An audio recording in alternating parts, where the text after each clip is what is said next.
Welcome back. We have got some breaking news from Manchester United. The head of refereeing, Willie Collum, admitted that should have been awarded a penalty in the game. They've released a statement today following that news, which says that the decision contradicts any duty of care from SFA towards their match officials. Sky Sports News have contacted the SFA for comment. You can get more on this story over on our website. Well, this is why I said what I said, because we played sometimes in games like that, and the Premier League sometimes will give you a game like that.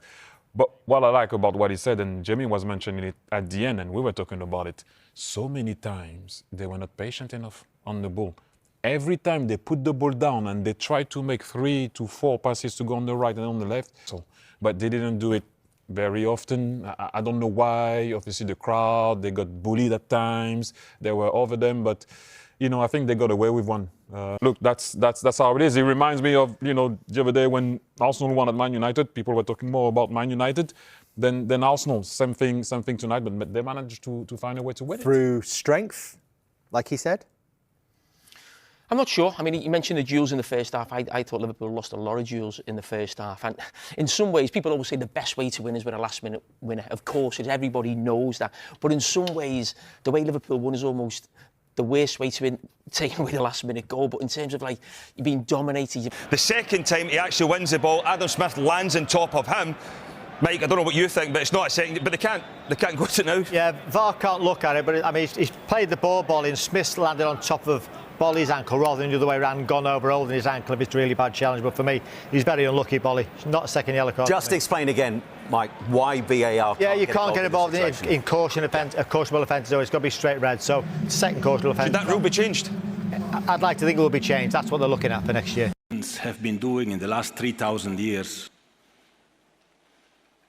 before starting to give moral lessons. Ruben Amorim feels like the first manager who I've seen who sticks with a system rather than an idea of how to play. So, you know, I'll use you, Roberto, as a reference. I always know how your teams will play with the ball. That's your idea. The formation might change, but Ruben Amorim, it's like, I've said this before, the formation's his baby. And to not change it or alter it in situations like that, I don't understand how you can stick with something so steadfastly in a situation like that when it's basically, you know, one guy up front who's not really up front. You don't need 3 players there. If you're going to keep with your system, maybe put midfield players there. You know, we see other managers do that. Maybe you bring a centre-back off and put a midfield player there because you're going to have so much more of the ball, so much more of possession.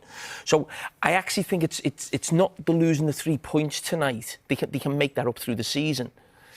I think it's one of those moments where I think a lot of people will really question the manager on the back of that defeat. They'll look at the players, and we know the players should do better, but the manager will take a lot of the blame for tonight. Well, first to a significant day in the future of VAR in this country. Premier League clubs are set to vote against the proposal raised by Wolves to abolish its use. 14 of the Premier League's 20 clubs must vote, and Wolves included in that, and their motion to abolish VAR. But we understand that the majority of clubs favour the use of technology in England's top division. But those clubs do want improvements to be made. Right, so some interesting news just reaching us. It's regarding Wolves, in fact, and all the Premier League clubs, because they're going to be asked to vote on the possible abolition of VAR for next season. It's been tabled by Wolves, this proposal. It'll be heard at a shareholders' meeting on June the 6th. Now, Sky Sports News understands that the Premier League is directly against this proposal, but they recognise that Wolves do have a right to make such a proposal, but feel abolishing it would lead to many more incorrect decisions. Let's just show you some of the stats, because earlier in the season, stats showed that correct decisions increased from 82% to 96% under VAR. Now, Premier League officials believe the proposal would seriously impact the reputation of the Premier League as one of the elite leagues in world football. It would mean no semi-automated offside or in-stadium announcements to the crowd, and that the Premier League is pushing hard for that. A Premier League spokesman said this: the Premier League can confirm it will facilitate a discussion on VAR with our clubs at the annual general meeting next month. Clubs are entitled to put forward proposals at shareholders' meetings, and we acknowledge the concerns and issues around the use of VAR. However, they say the league fully supports the uses of VAR and remains committed alongside the PGMOL to make continued improvements for the system for the benefit of the game and fans. So interesting thoughts coming from Wolves. They are proposing that they abolish VAR. As I said, that will be held and heard at a shareholders meeting on June the 6th. No doubt we'll hear more on that story.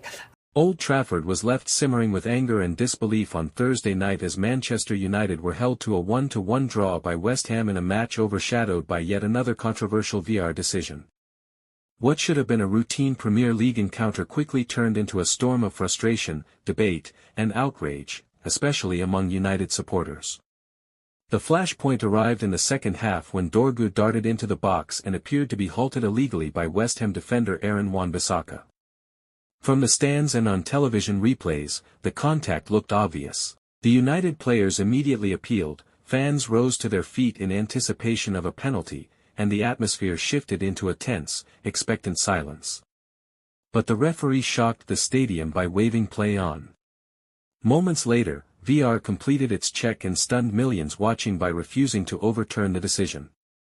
The incident instantly ignited fury within the home crowd, with supporters chanting in frustration and demanding an explanation for what they saw as a blatant error. Replays only intensified the anger.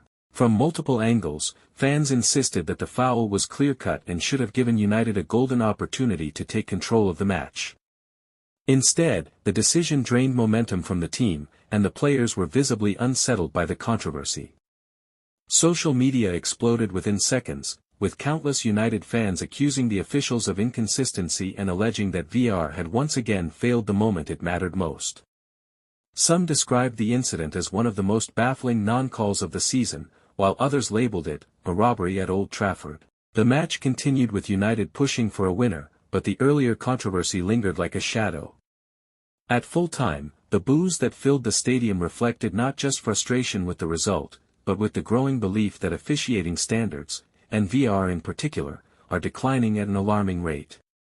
This latest incident adds to a long list of VAR controversies that have plagued the Premier League this season. Many fans and pundits argue that the technology has become more of a disruption than a solution, creating inconsistency and confusion rather than clarity. For Manchester United, the draw feels less like a point gained and more like a victory stolen. Supporters insist their team was denied a decisive moment, and the debate is unlikely to die down anytime soon. With crucial fixtures ahead, United will hope that such officiating controversies don't continue to shape their season. One thing is certain, the anger from Old Trafford is echoing loudly across the football world, and once again, VAR finds itself under fire.